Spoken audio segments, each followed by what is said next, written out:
नमस्कार साथियों, सोच बदलो यूट्यूब चैनल पे आपका स्वागत है। इसका नाम है सोच बदलो। बहुत सोच समझ के रखे हैं क्योंकि ज़रूरी भी है। ओबीसी एसटी एससी समाज को सोच बदलने की ज़रूरत है। आज मैं बात करूंगा आप लोगों से।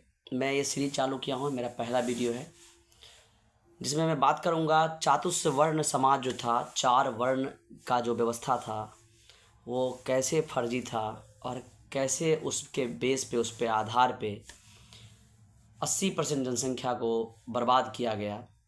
उसके नतीजे कितने ख़राब निकले उन मुद्दों पे, और ये एकदम सबसे घटिया व्यवस्था माना जा सकता है। इसी में बात करूँगा।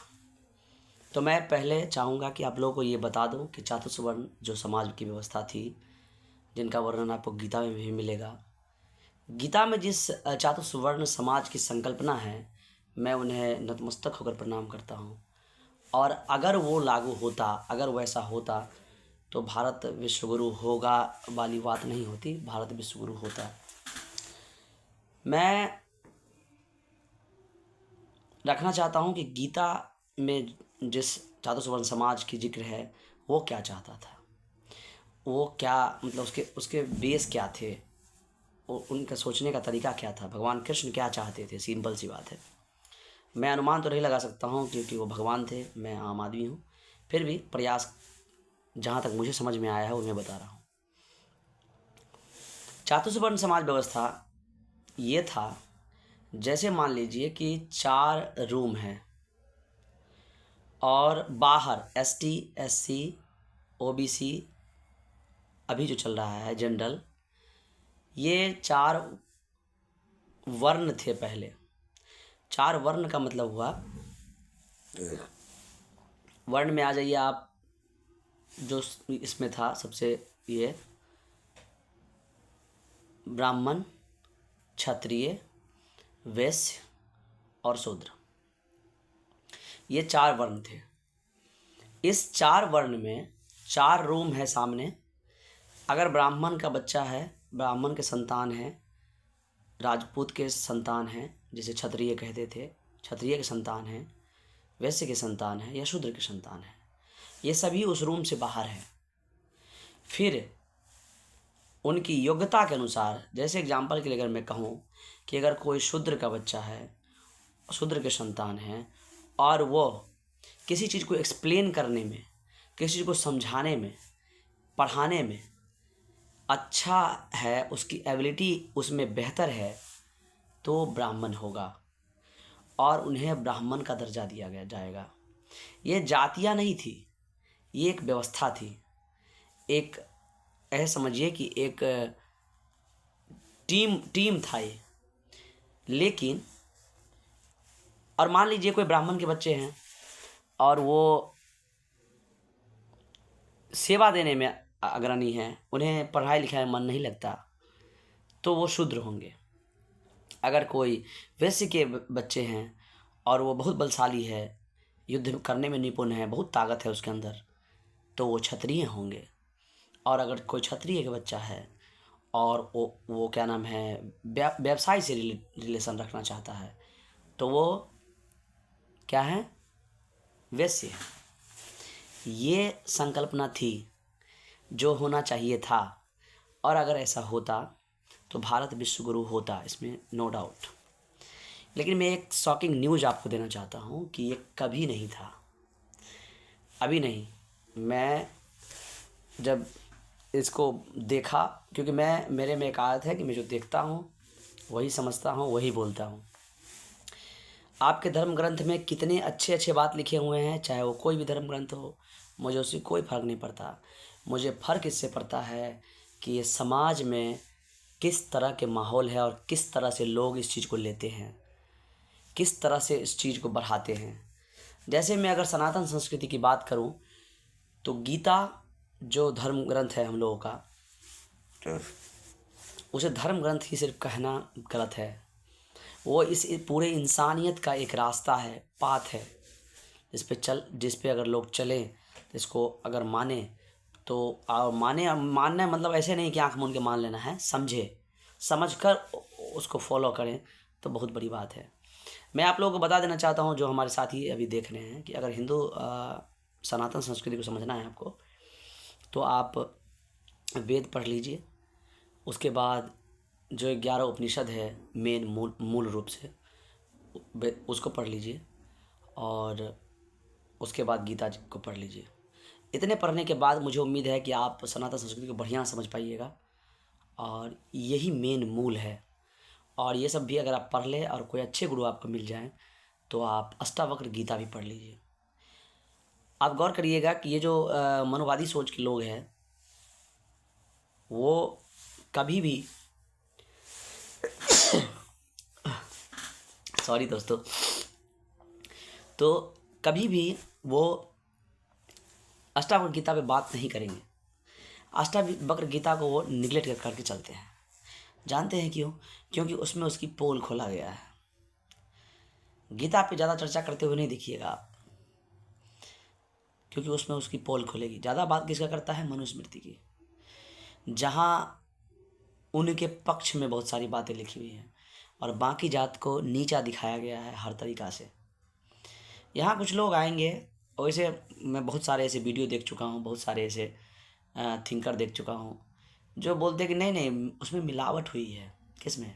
मनुस्मृति में। मनुस्मृति पहला संविधान है दुनिया का। मैं कहता हूँ दुनिया का आखिरी संविधान भी नहीं है, आखिरी भी नहीं है। पहला तो छोड़िए, आखिरी भी नहीं है, आना हो सकता है आखिरी भी। तो कहने का मतलब सिंपल सी बात यह है कि मनुस्मृति को लोग बोलते हैं कि उसमें मिलावट कर दिया गया है अंग्रेज़ों ने, है ना। वही लोग बोलते हैं जो अंग्रेज़ को अपना बाप मानते हैं, बाकी नहीं बोलते हैं। तो मैं कहना चाहता हूँ कि अगर मिलावट कर दिया गया है, ठीक है ना, मैं एग्री हूँ, हटाइए। अब हवा निकल गई होगी। जो लोग ये बात बोलते हैं उसकी हवा निकल गई होगी जब हटाने की बात आएगी तो। क्यों? क्योंकि वो हटा सकता ही नहीं वो। क्यों? क्योंकि मिलावट है ही नहीं, सारे सही है, जो है वही है। एग्जाम्पल, अभी हाल ही की बात है, यूजीसी बिल आया, उस पे एक सवर्ण बोला कि हमारे पूर्वज कहा करते थे, ध्यान समझिएगा, कि तेली का मुंह नहीं देखना चाहिए। ये कमेंट था किनके प्रति? प्रधानमंत्री के प्रति।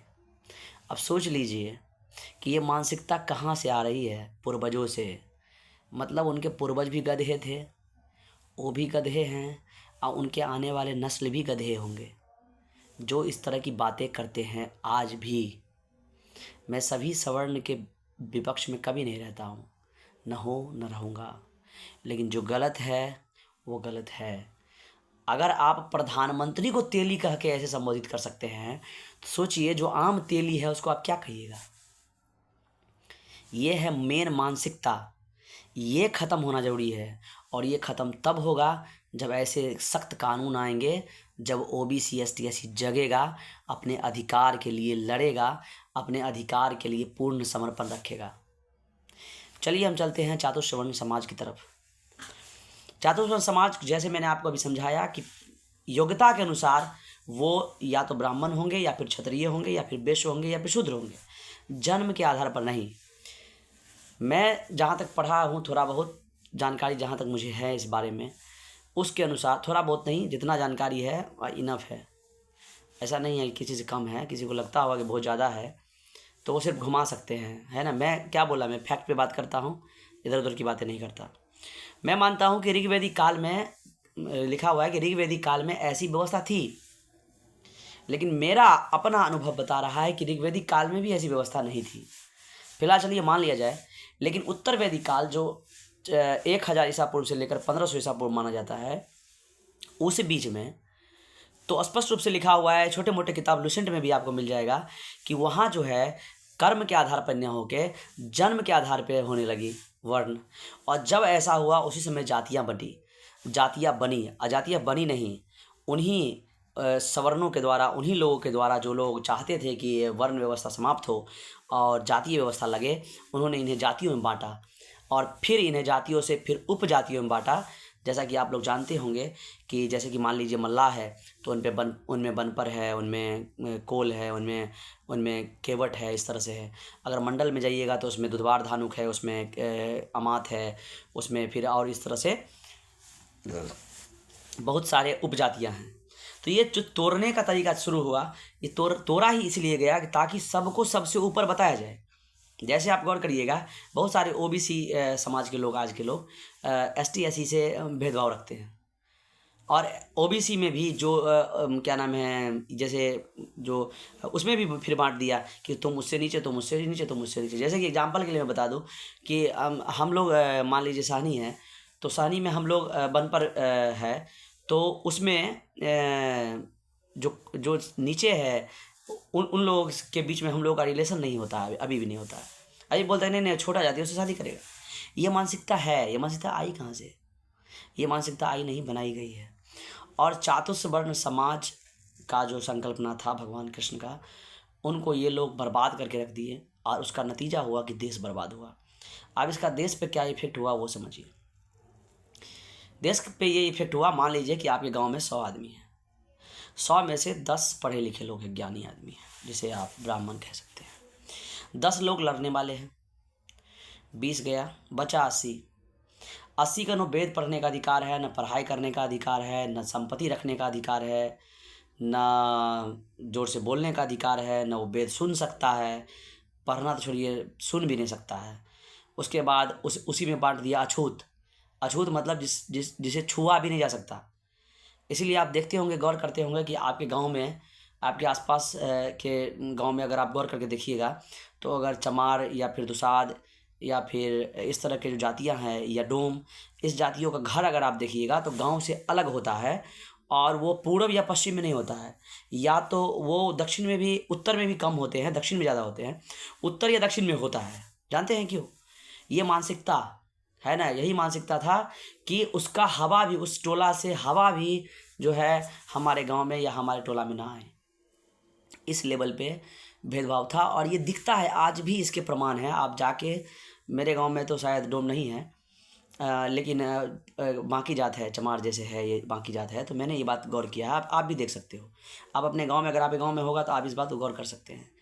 ये ऐसे नहीं, ये मत समझ लीजिएगा कि बस यूं ही मजबूर किया गया। और याद रखिएगा कि ग्रामीण इलाकों में जातिवाद आज भी 70% से ऊपर है। 30% लोगों के साथ जातिवाद इसलिए नहीं कर पाते हैं क्योंकि उनके पास करेगा तो बिना छीला हुआ बांस कर देगा, है ना। करके देखो, करेगा तो छीलेगा भी नहीं, हरोती बांस काटेगा, है ना, बिना छीले डाल देगा। तो इसीलिए उन लोगों से नहीं करता, वो 30% आदमी से मुंह भी नहीं लगाता, बात भी नहीं करता, लेकिन बाकी से आज भी भेदभाव करते हैं।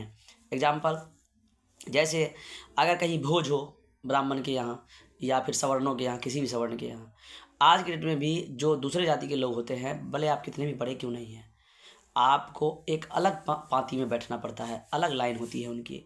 और बहुत जगह ऐसा होता है कि उनको पत्ता खुद से उठाना पड़ता है जिस पे खाता है, और जो सवर्ण खाते रहते हैं उनको फिर उन्हें उठाना होता है। मैं कहता हूँ ये क्यों आज भी है ऐसा।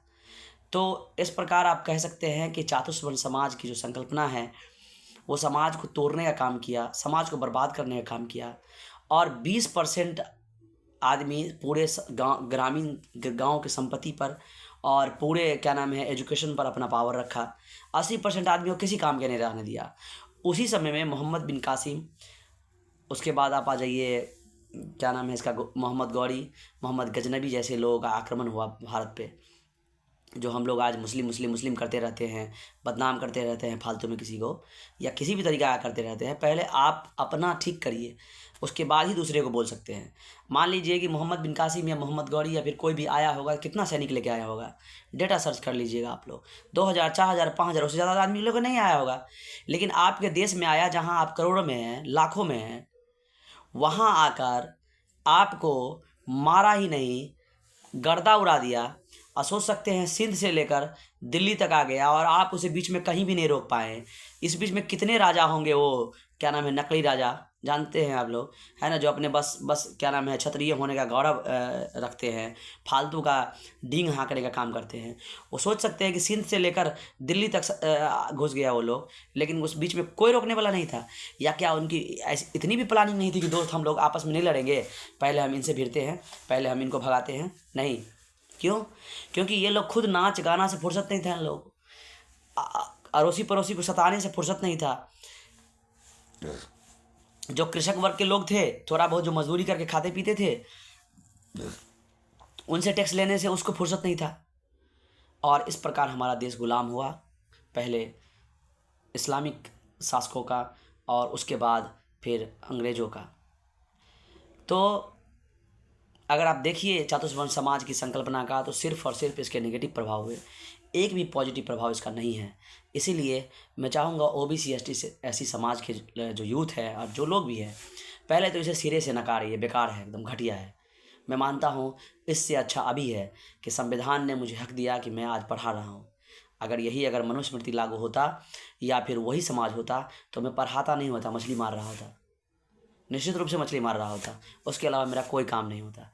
लेकिन मैं आज पढ़ा रहा हूँ और मैं ब्राह्मण बच्चे को भी पढ़ाता हूँ और वो भी हमसे ज्ञान लेते हैं। मुझे इस बात पे अहंकार नहीं है कि मुझसे ब्राह्मण बच्चे पढ़ते हैं, मेरे अंदर वो गुण है, वो आते हैं, वो भी हमें सम्मान करते हैं। और जो बच्चे हमसे पढ़े हैं, ब्राह्मण जो थे, उनसे आप पूछ लीजिए कभी संदीप उनके साथ भेदभाव किया या कभी ऐसा उनको फील होने दिया कि क्या नाम है, मतलब अलग तरीक़ा से? कभी नहीं फील होने दिया, कभी नहीं। क्योंकि ये मेरा है ही नहीं, ये हमारे ब्लड में नहीं है। ओबीसी एसटी के ब्लड में ये सब चीज़ नहीं होता। वो तो एकदम मस्त रहता है कि भाई सब मिल के रहो, सब अच्छे से रहो। तो चातुर्वर्ण समाज एकदम घटिया व्यवस्था थी, इसे नकारिए, सिरे से नकारिए।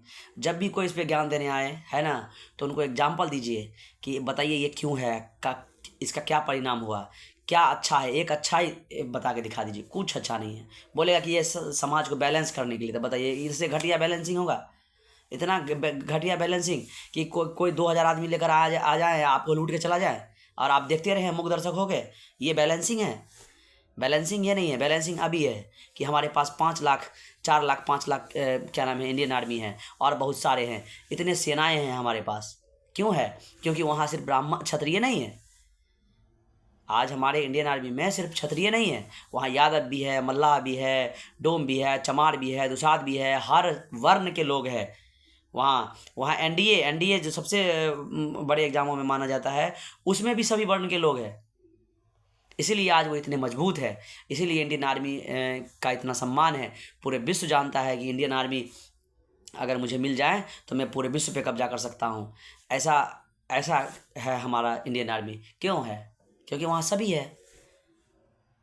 तो सिंपल सी बात है, चातुर्वर्ण समाज की व्यवस्था संकल्पना घटिया है। अब हम आते हैं कि इसको ठीक किया कैसे हो सकता है, ये क्या करें, हम क्या करें। हम लोगों को इस पर बिल्कुल ये नहीं करना है, किसी को ऊंचा नीचा नहीं मानना है। कोई भी आदमी जन्म के आधार पर ऊंचा नीचा नहीं होता, उनके व्यवहार से उन्हें ऊंचा नीचा माने। अगर कोई ब्राह्मण है और वो दारू पीता है और आपको ज्ञान देता है तो ऐसे ज्ञान को लात मारिए।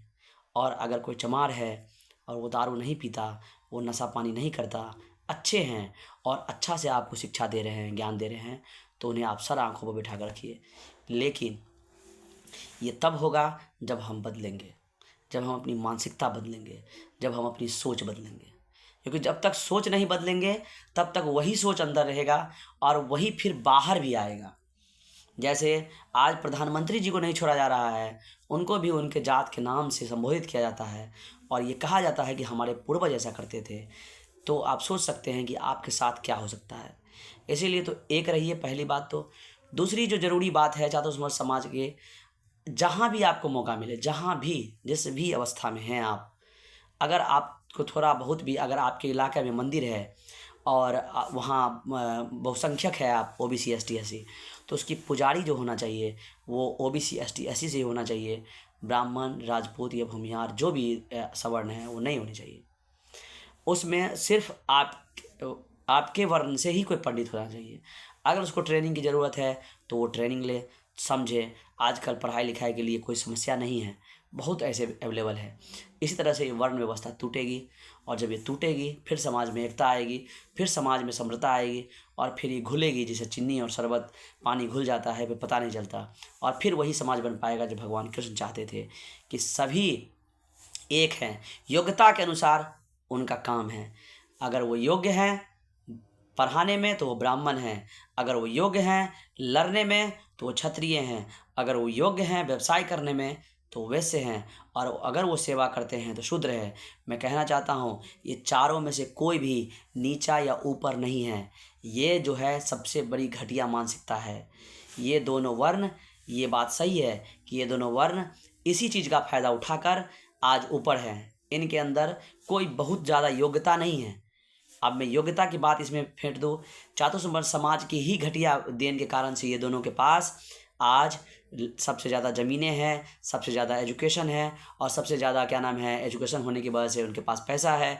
और जानते हैं अभी अर्थयुग चल रहा है और यहाँ पैसे की बहुत अहमियत है। तो इसीलिए ये दोनों वर्ण, ये मत समझ लीजिएगा कि बहुत मेहनती थे। ये दोनों वर्ण बर्बाद किए इस देश को, और आज भी कर रहे हैं। तो हमें इसको रोकना होगा। इसके लिए सबसे पहला ज़रूरी है कि हमें पढ़ना होगा। जब हम पढ़ेंगे तभी जाके हमारी सोच में बदलाव आ सकती है, समझ आ सकती है कि हम किससे कैसे बात करें और कब क्या जवाब देना है। बात समझ में आ रही है? इसीलिए सोच बदलिए।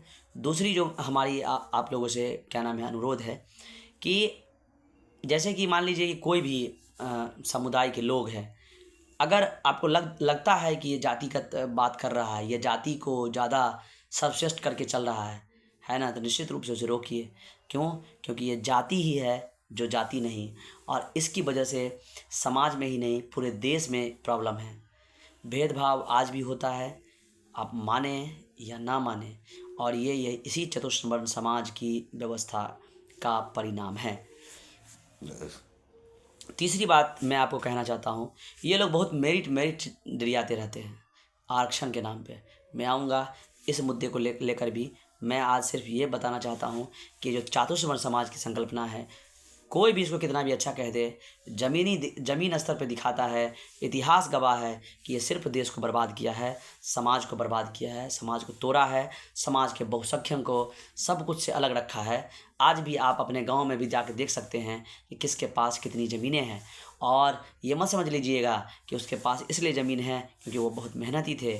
बहुत मेहनती नहीं, बहुत घटिया दिमाग के मानसिकता के लोग थे, और उनके ही सारे लोग थे, इसीलिए आज उसके पास इतना है। ज़मींदारी प्रथा थी, जो ज़मींदार था वो जब अंग्रेज गया तो सारा ज़मीन उसी का रह गया। तो ये व्यवस्था सब थी। खैर इस सब पे बाद में बात होगी। पहली बात, चातुर्वर्ण समाज का जो ये संकल्पना है वो एकदम घटिया है, नीच है, और इससे बाहर निकलने का प्रयास करिए। धन्यवाद।